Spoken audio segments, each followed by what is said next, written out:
All smiles at the federal courthouse in Johnstown today as the Kuchera brothers received their sentences. William and Ronald Kuchera admitted to defrauding the U.S. government and to tax evasion, serious crimes that could have sent them to prison for years, but instead, they're both going home. Their attorneys say they didn't get off easy. Maria Miller was in the courtroom and has the details tonight. Maria? Well, Jen, Ron and William Kuchera each pleaded guilty in April to fraud and conspiracy charges after admitting to using a combined $2+ million for personal expenses and kickbacks for friends, money that was supposed to be used to fund government defense projects. Now, by avoiding jail time today, some will say they got off easy, but their attorneys say what they got is not a gift. These are really two good men who have made a very substantial and significant contribution to this community. That was the sentiment of about 100 people who packed into the federal courthouse Tuesday morning to support Ronald and William Kuchera. It's also part of the reason why the judge said he decided to give them a lesser sentence. Avoiding jail time, they received probation and house arrest instead, something their attorneys say is punishment enough. Aspects of life that we all take for granted that they're not going to be able to do while they're on probation, while they're subject to home detention. The brothers are accused of defrauding the U.S. government and tax evasion, using millions in government funds for their own personal expenses and to provide kickbacks to friends. They both admitted to the charges and pleaded guilty in April. They did everything that they could to make the situation right. They've made restitution to the taxpayers. They've paid a tremendous amount of civil penalties over and above the criminal fines that were levied against them.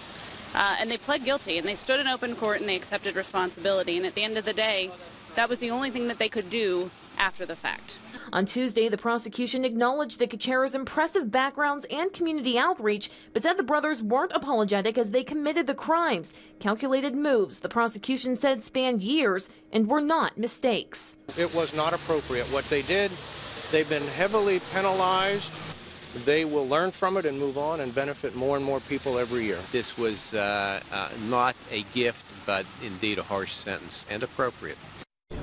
Now, in addition to the millions they've already repaid in restitution, the brothers were both fined an extra $500,000 today. Moving forward, the Kucheras promised the judge that they've both dedicated their lives to their family and local charities and say they plan to continue their Please Help organization that raises cattle on their own land to provide to food pantries across the region. Reporting live, Maria Miller, 6 News. Hundreds of people packed into the federal courthouse in Johnstown in support of Ron and William Kuchera at their sentencing.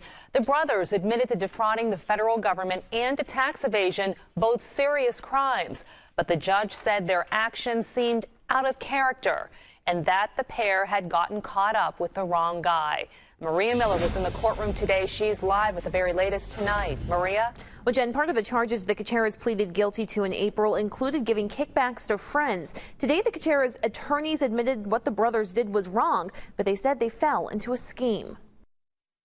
Ron and William Kuchera have admitted to defrauding the U.S. government and tax evasion, using millions in government funds for their own personal expenses and to provide kickbacks to friends. Their attorneys say it's all because they got mixed up with the wrong guy. They were growing and growing and growing, and when they met Mr. Ianieri, he promised pie in the sky. He could deliver contracts that they had no way of getting prior to that, and they kind of fell under his spell. Investigators said the brothers paid government contractor Richard Ianieri $200,000, receiving $650,000 in return, but never doing any work.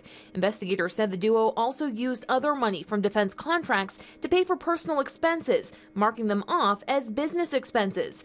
The Kucheras were facing 30 to 37 months in federal prison, but the judge said their community involvement, many charitable donations, and the needs of their family warranted a sentence of probation and home detention. Aspects of life that we all take for granted that they're not going to be able to do while they're on probation, while they're subject to home detention. While the Kucheras' attorneys say the sentence is not a gift, they say it will help them continue to support the region. There's no question in my mind that they will continue to make these kinds of contributions and that they will justify the judge's trust. They will persevere. They're tough, and they'll figure out a way to get it done, because the one thing that was absolutely clear is how committed they are to community service.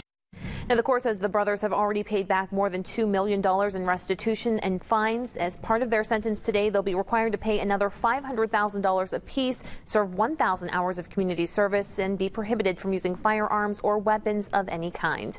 Reporting live, Maria Miller, 6 News.